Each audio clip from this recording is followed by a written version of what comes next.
ఆయన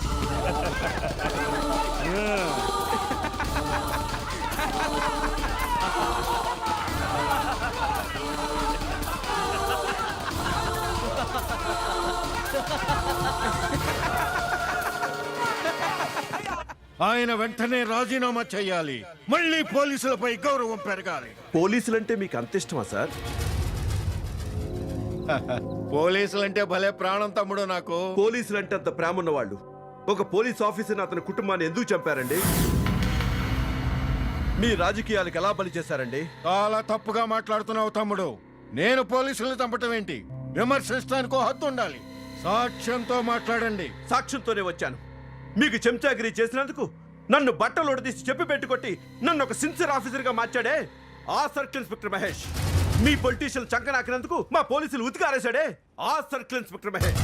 మీరు ఎమ్మెల్యేగా ఉన్నప్పుడు లంగా పనులు చేసినందుకు మిమ్మల్ని రాజకీయ సన్యాసం చేయించాడే ఆ సర్కిల్ ఇన్స్పెక్టర్ మహేష్. బతికే ఉన్నాడు, సాక్ష్యంగా ఉన్నాడు, ఎక్కడే ఉన్నాడు చూడరా.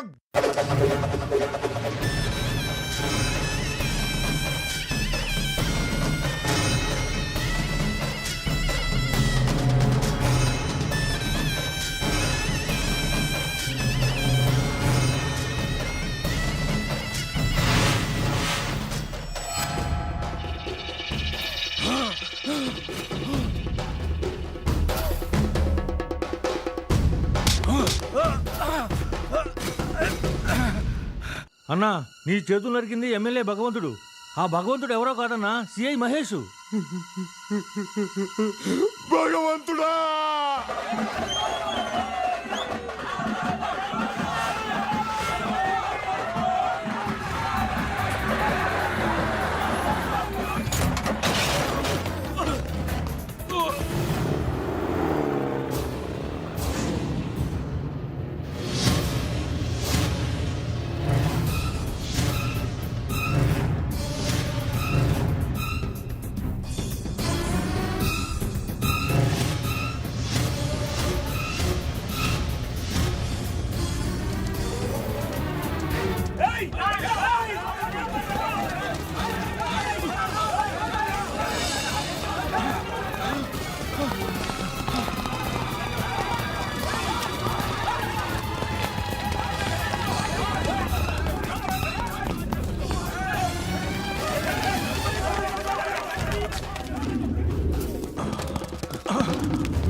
बाटा उधर है क्या देखो।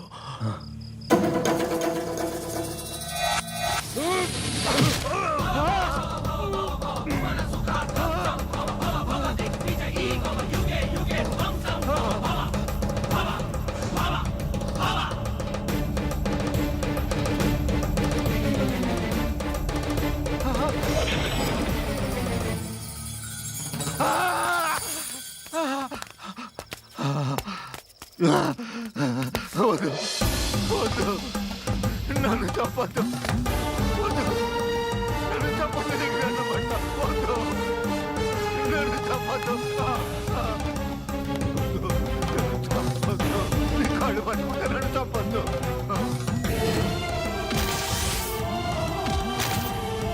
నన్ను చంపొద్దు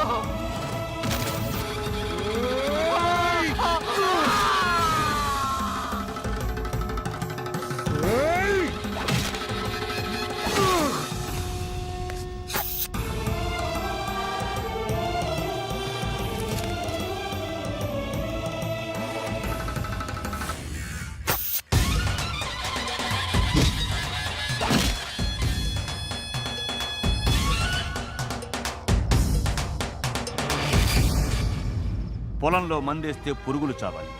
ఎంత పురుగు చస్తే అంత ఎక్కువ పంట పండుతుంది.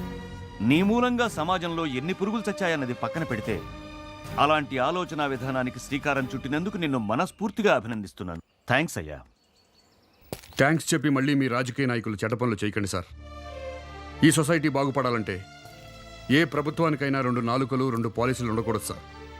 దానివల్ల ప్రజలు పోలీసులు చెడిపోతున్నారు. చట్టవిరుద్ధమైన పనులు చేసే వాళ్ళని శిక్షించమని మీరే చట్టం చేస్తారు. మళ్ళీ మీ రాజకీయ నాయకులు దాన్ని అమలు కాకుండా చేస్తారు. కోడి పందాలు చట్టవిరుద్ధం అంటారు. కోడి పందాలు ఆడే వాళ్ళని అరెస్టు చేస్తే వాళ్ళు ఎమ్మెల్యే గారికి ఫోన్ చేస్తారు. ఎమ్మెల్యే గారు పండగ కదా వదిలేండి పోలీసులకు ఫోన్ చేస్తారు. వ్యభిచారం చట్టవిరుద్ధం అని చట్టం తెచ్చారు. లాడ్జి మీద రైడ్ చేసి వ్యభిచారం చేస్తున్న వాళ్ళని అరెస్టు చేస్తే ఆ లాడ్జి మా పార్టీ వాళ్ళది కాదు, ఇదంతా ప్రతిపక్షాల కుట్రని కొట్టిపారేస్తారు. అసలు మీరు చట్టం చేయడం ఎందుకు? పోలీసుల్ని ఫుట్బాల్ ఆడడం ఎందుకు? అలాంటప్పుడు చట్టాలు ఎత్తేయండి సార్. హాయిగా కోడి పందాల దగ్గరికి వెళ్ళి మేము కూడా ఎంజాయ్ చేస్తాం. వ్యభిచారం చేసేటప్పుడు గొడవలు జరగకుండా లాడ్జికి వెళ్ళి బ్రోకర్లు అక్కడే పడుంటాం. పోలీసు రాజకీయ నాయకులు కుక్కల కంటే హీనంగా తయారు చేస్తున్నారు. ఎవరు అధికారంలో ఉంటే వాళ్ళకు అనుకూలంగా పనులు చేయించుకుంటున్నారు. తప్పుడు కేసులు పెట్టిస్తున్నారు.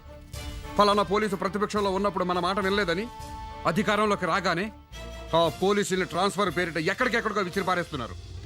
పాలసీ పేరుతో లూప్ లైన్లో పడేస్తున్నారు. కొంతమంది రాజకీయ నాయకులైతే వాళ్ళ కులానికి సంబంధించిన పోలీసు అధికారుల్ని వాళ్ళ జిల్లాల్లో వాళ్ళ నియోజకవర్గాల్లో వేయించుకుని మచ్చ లేకుండా పనిచేయాల్సిన మా పోలీస్ డిపార్ట్మెంట్కి కులం పిచ్చి రాజకీయ పిచ్చి పట్టిస్తున్నారు. ఇది ఇలాగే జరిగితే పలుకుబడి ఉన్నవాడు రాష్ట్రాన్ని చిల్లరకొట్టుగా మార్చి సిగరెట్లు పాన్ పరాగులు కొనుక్కున్నట్టుగా మమ్మల్ని కొనుక్కుంటారు సార్.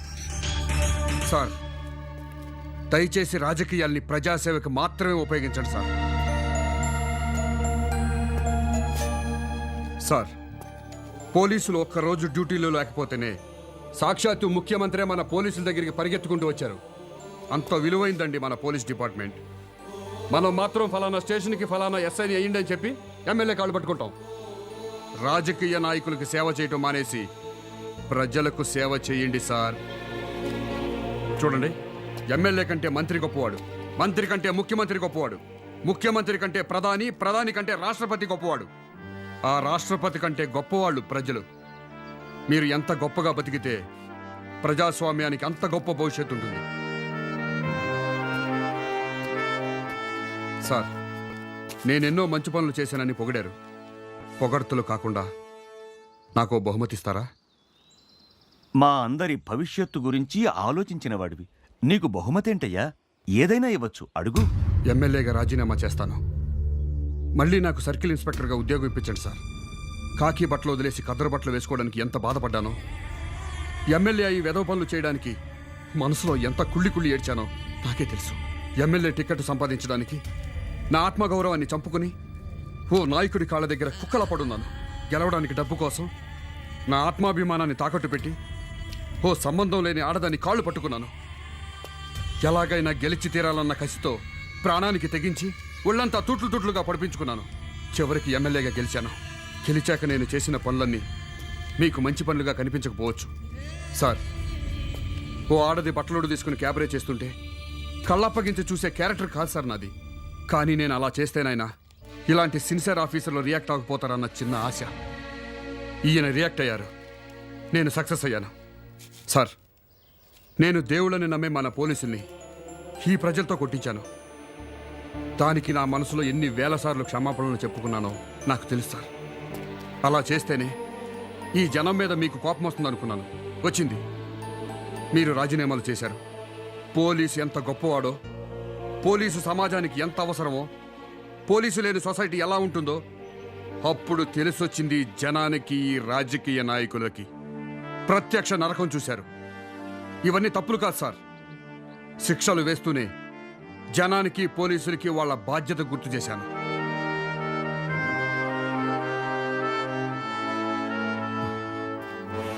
అమ్మ కడుపులో బిడ్డ ఎంత పవిత్రంగా ఉంటుందో యూనిఫామ్లో ఉంటే నేను అంత స్వచ్ఛంగా ఉంటాను సార్. సిన్సియర్గా డ్యూటీ చేస్తాను సార్. నా ఉద్యోగం నాకు ఇప్పించండి సార్.